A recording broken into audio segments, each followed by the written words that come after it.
আমার নাম মোহাম্মদ সিরাজুল ইসলাম। আমি ধানমন্ডি থানা বিএনপির সদস্য। আমি বিএনপি করি। বিগত প্রায় 17 বছর আমরা নির্যাতিত। তো হিসাবে আমরা জানি যে 32 নম্বরে আমলিগ ফ্যাসিস্ট যারা সেই স্বৈরাচারের গণ অভ্যুত্থানে পালিয়ে যাওয়া যে সকল গণহত্যাকারী যারা ছিল, তারা আবার একটা ষড়যন্ত্র করার জন্য যে অপচেষ্টা করতেছে, সেই অপচেষ্টাকে আমরা রুখে দেওয়ার জন্য ধানমন্ডি থানা বিএনপি অঙ্গ সংগঠন সকল মিলে আমরা এই ফ্যাসিস্টের বিরুদ্ধে রুখে দাঁড়ানোর জন্য আমরা অব্যাহত আছি।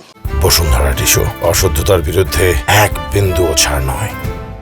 দলের হাইকমান্ড থেকে ওই রকমের কোনো নির্দেশ নাই, তবে আমাদের থানা এবং সকল অঙ্গ সহযোগী সংগঠনের নির্দেশ আছে যে যাতে করে কোনো রকম জানি এই ফ্যাসিস্ট এখানে আইসা কোনো অরাজকতা সৃষ্টি করতে না পারে। আওয়ামী লীগের কোনো অঙ্গ সহযোগী সংগঠনের কোনো নেতৃবৃন্দ যদি আসে, সেটা আমাদের এখানে আইনশৃঙ্খলা বাহিনী আছে।